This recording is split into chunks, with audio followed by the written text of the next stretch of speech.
मानवता पर चलने वाले देशभक्त हमारे बाबूजी थे।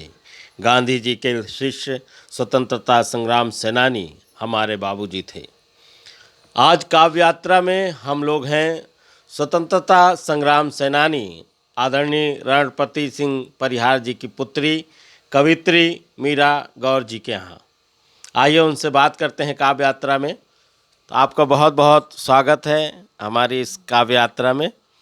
हम आपसे जानना चाहेंगे कि आपको कविता लिखने की प्रेरणा कहाँ से मिली? कविता लिखने की प्रेरणा तो हमें बचपन से ही है, लेकिन अब जैसे जैसे समय बदलता गया तो वो परिस्थितियाँ ऐसे हुई कि हम ज़्यादा लिख नहीं पाए। नहीं तो बचपन की कविताएं लिखी लिखाई खो गई हमारी बहुत सी। और प्रेरणाएं ऐसी मिली कि जैसे जैसे समाज में हमने देखा, समाज की रूढ़िवादी रीति रिवाज, उनसे बहुत दुख हुआ देखने में।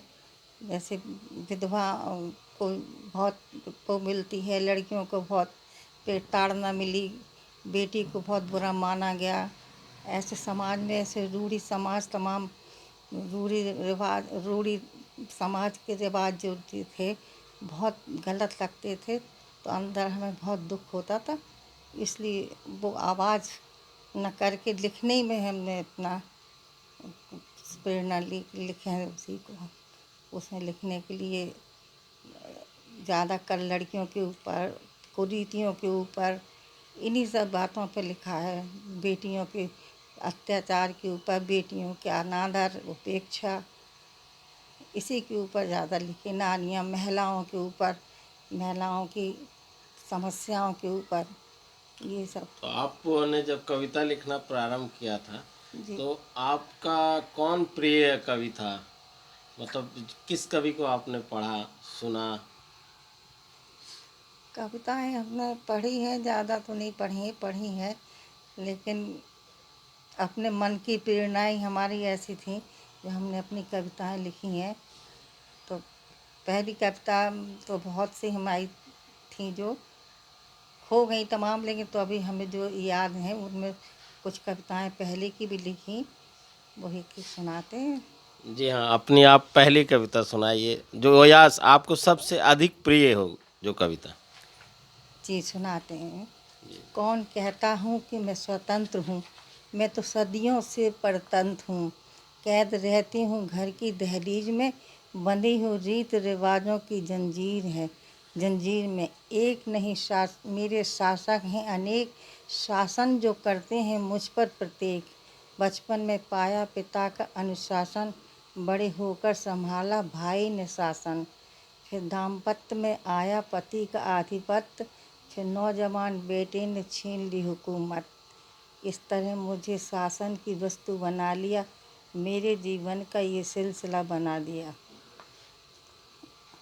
बहुत बढ़िया, बहुत अच्छी रचना आपने लिखी। और अभी अभी आपका ये काव्य संग्रह क्षमादान आया है और इसका संपादन किया है उनकी पुत्री आदरणीय कामनी बघेल जी ने। बहुत मेहनत के साथ ये संग्रह उन्होंने तैयार किया है। और देखिए, बेटियां किसी से कम नहीं होती और उन्होंने अपनी माता जी के सपने को साकार किया है। किसी भी साहित्यकार का काव्य संग्रह जब किताब की शक्ल में आता है उससे बहुत खुशी होती है। तो आपको कैसा लग रहा है?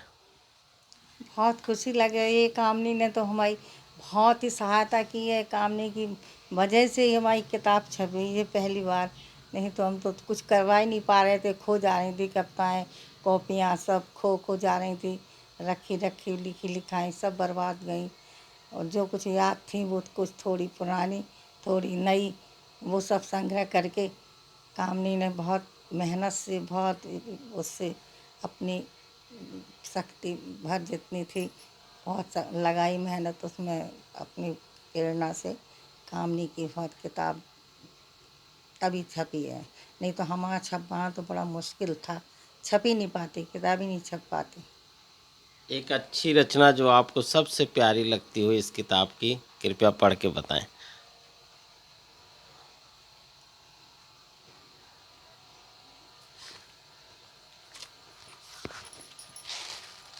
जब कृष्ण जन्म होना था धरती पर, यशोदा ने तप करके मांगा था यह वर।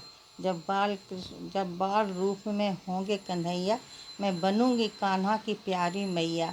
देखूं बचपन के खेल निराले, कर दें मुझको वो मतवाले। जीवन में सौभाग्य हो मेरा, देखूं मैं बालापन तेरा। जन्मे जब धरती पर कन्हाई, माँ थी उनकी यशोदा माई। बालपन की थी वो माता, थोड़े दिन का था ये नाता। जब घड़ी विदाई की आई, माँ से बिछड़ा कुंवर कन्हाई। हा आया कैसा ये संजोग, माँ को सहना था चिरवियोग।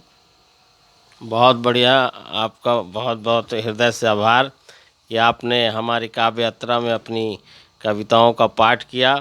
और ये क्षमादान जो काव्य संग्रह है आप तक शीघ्र पहुंचेगा और इसका अभी विमोचन समारोह होना है। आपने इसका संपादन किया है आदरणीय कामिनी बघेल जी के बारे में बता दूं, बहुत अच्छी चित्रकार हैं। और आपने मणिकर्णिका नाम की वीथिका अपने निवास स्थान पर ही तैयार की है। तो आपको कैसे लगा कि ये काव्य संग्रह प्रकाशित होना चाहिए, और आपने कब से इसका प्रारंभ किया था, और आज देखिए आज ये किताब की शक्ल में है, आपको कैसा लग रहा है? देखिए, केवल मेरा सपना नहीं है, मेरे सभी भाई बहनों का ये सपना है। क्योंकि सभी लोग चाहते थे कि हमारी जो माताजी हैं, मम्मी हैं, श्रीमती मीरा गौर जी, उनकी कविताएं छपें। लेकिन उसके लिए प्रयास कौन करेगा, ये एक बड़ा प्रश्न चिन्ह था। क्योंकि हमारे जो और भाई बहन हैं सब बिज़ी हैं कोई ना कोई किसी क्षेत्र में। और चूंकि मैं एक आर्ट फील्ड से भी हूँ और मैं एक खुद भी राइटर हूँ और मैंने भी कुछ कविताएं लिखी हुई हैं, तो मुझे थोड़ा सा इसकी नॉलेज थी किस तरह से छपना चाहिए। तो मैंने मम्मी की बस ये है कि एक जो कर्ज होता है एक माँ का, वो पूरा किया। हमने उनके सपने को साकार किया और दौड़ धूप की, मेहनत की। और काफ़ी मतलब इसका एक एक्सपीरियंस भी रहा कि किताब छपवाने का। अब मैं कह सकती हूँ कि अगर कोई मुझसे हेल्प भी लेना चाहे तो ले सकता है, क्योंकि मैं इसमें मुझे बहुत अनुभव हो चुका है। और क्योंकि मुझे नहीं मालूम थी एडिटिंग कैसे होती है, ये सब चीज़ें जब मैं गुजरी हूँ, तो मैं चाहती हूँ कि बल्कि जिसको नॉलेज नहीं है, जिसको अनुभव नहीं है इस चीज़ का, वो मुझसे पूछ सकते हैं, तो मैं उनको इस बारे में सुझाव दे सकती हूँ। और ये मैंने अपनी मम्मी का सपना साकार किया है। ये हम मम्मी का अकेला सपना नहीं है, ये हर उस महिला का सपना है जिसका जो इस क्षेत्र में कुछ ना कुछ करती रहती है, लेकिन उनको एक आगे के लिए रास्ता नहीं मिलता है। तो ये हम लोगों का भी सपना है और उनका भी सपना है जो साकार हुआ। और किताब के रूप में ये आपके सामने ये किताब है जो आप देख रहे हैं, और बस इसका विमोचन बाकी होना है। और देखिए अब इसकी डेट बस लेते हैं और इसको विमोचन भी हम करते हैं। धन्यवाद आपका। बहुत अच्छा काव्य संग्रह है। इस काव्य संग्रह की इन पंक्तियों के साथ हम अगले काव्य यात्रा के ओर बढ़ेंगे। जीवन भर का साथ हमारा, मिलकर हम दोनों साथ चलें। हरा भरा है बाग बगीचा, इसमें रंग बिरंगे फूल खिलें। फैल रहा है तेज तुम्हारा, प्रकाशमय है घर संसार। तुम्हारे ही आशीर्वाद से कुशल है सब सा परिवार। संपूर्ण हुई आशाएं अपनी, जो देखा करते थे सपनों में। श्रद्धा सुमन अर्पण करती हूँ, लो आज तुम्हारे चरणों में।